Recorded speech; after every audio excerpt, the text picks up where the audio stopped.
आज का शिरडी साईं संदेश। मेरे बच्चे, मैं जानता हूँ कि मेरे कुछ बच्चे अपनी ज़िंदगी में आगे बढ़ने के लिए बहुत प्रेरित हैं। आगे बढ़ना चाहते हैं वो लोग, और इस चाहत में वो अपने घर परिवार के लोगों को छोड़कर उनसे दूर भी जाना चाहते हैं, क्योंकि उन्हें लगता है कि घर परिवार के लोग उन्हें ज़्यादा नियंत्रित करते रहते हैं, उन्हें रोक टोक करते रहते हैं, और उन्हें ये एक बंधन सा भी लगता है। ऐसे माहौल में उन्हें घुटन महसूस हो रही है, इसीलिए वो बाहर जाना चाहते हैं, बाहर की दुनिया देखना चाहते हैं और अपने पैरों पर खड़ा होकर दिखाना चाहते हैं। लेकिन आज मैं तुम्हें तुम्हारे जीवन की सच्चाई बता रहा हूँ। इसे ध्यान से सुनना कि तुम्हारे घर परिवार के लोग ही तुम्हारा सहारा है मेरे बच्चे, तुम्हारी वो हिम्मत है। उन्हीं के कारण ही आज जो कुछ भी तुम बन पाए हो वो हो। और मेरे बच्चे, वो जो कुछ भी कहते हैं ना तुम्हें, वो तुम्हारी भलाई के लिए ही कहते हैं, और तुम्हें उन्हें छोड़कर कहीं भी नहीं जाना चाहिए। भले ही कुछ भी हो जाए, तुम्हें अपने परिवार के साथ लेकर ही चलना चाहिए, वरना तुम अपनी मंजिल से भटक भी सकते हो। तुम्हें अपने सपनों को पूरा करने के लिए अपनों को छोड़ने की कोई ज़रूरत नहीं है। तुम सिर्फ अपने खोए आत्मविश्वास को वापस लेकर आओ, और ये काम तुम्हारे लिए कोई और नहीं कर सकता है। अपने अंदर का आत्मविश्वास तुम्हें स्वयं ही जगाना होगा। तुम्हें हिम्मत तो रखनी पड़ेगी।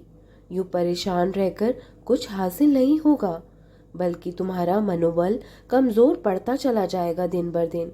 इसलिए हौसला रखो।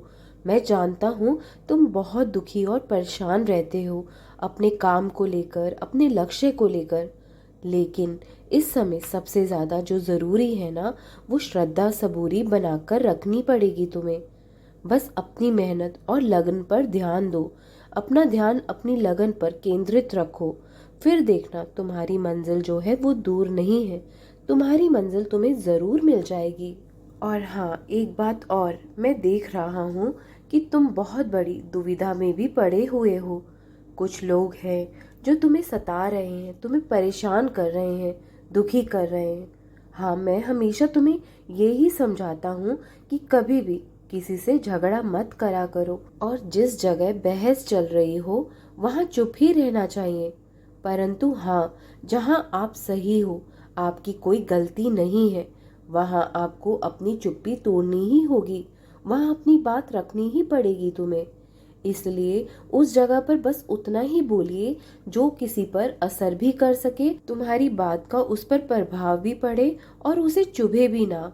सही वक्त पर तुम्हें जवाब देना भी आना चाहिए, लेकिन शब्दों का प्रयोग नाप तोल कर ही करें, जिससे सामने वाले को उसकी गलती का एहसास भी हो जाए और तुम्हारी भी सीमा का उल्लंघन ना हो।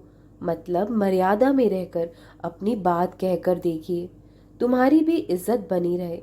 यदि फिर भी वह नहीं समझे, तो इस जगह तुम्हारा शांत रहने में ही तुम्हारी भलाई होगी। और सही समय का इंतज़ार करिए, प्रतीक्षा करो, और जब वो इंसान शांत हो जाए, उसका गुस्सा ठंडा हो जाए, तो अपनी बात एक बार और कहकर देखिए, एक बात और रखने की कोशिश करिए, एक प्रयास और कर लेना, लेकिन उससे अधिक नहीं। क्योंकि तब ये मान लेना कि अब वो तुम्हारी अच्छाई का फ़ायदा ही उठा रहा है।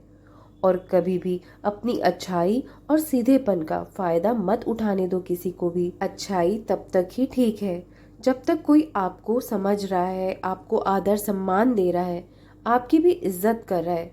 लेकिन जब कोई सीमा लांघे और तुम्हारी अच्छाई का फ़ायदा उठाने लगे, तो ये तुम्हारा ही दायित्व है कि तुम उसे रोको और उसे उसका जवाब ज़रूर दो।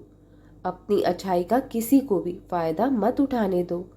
उन्हें उनकी गलती का एहसास भी ज़रूर होने दो। मैं जानता हूँ कि तुम्हारा हृदय बहुत कोमल है, तुम नर्म दिल इंसान हो, लेकिन यदि तुम एक बार चुप रह गए ना, तो लोग तुम्हारा हर बार फ़ायदा ही उठाएंगे। और अब तुम अकेले नहीं हो, मैं हूँ ना तुम्हारे साथ, मैं दूंगा तुम्हारा साथ। अगर किसी भी बात का भय लग रहा है तुम्हें, तो मुझे अपने मन में रखना, तुम्हारा डर भी चला जाएगा और मैं करूँगा तुम्हारी मदद। खुश रहो, हमेशा मुस्कुराते रहो। मेरा आशीर्वाद तुम्हारे साथ है। राम कृष्ण हरि, राम कृष्ण हरि, राम कृष्ण हरि।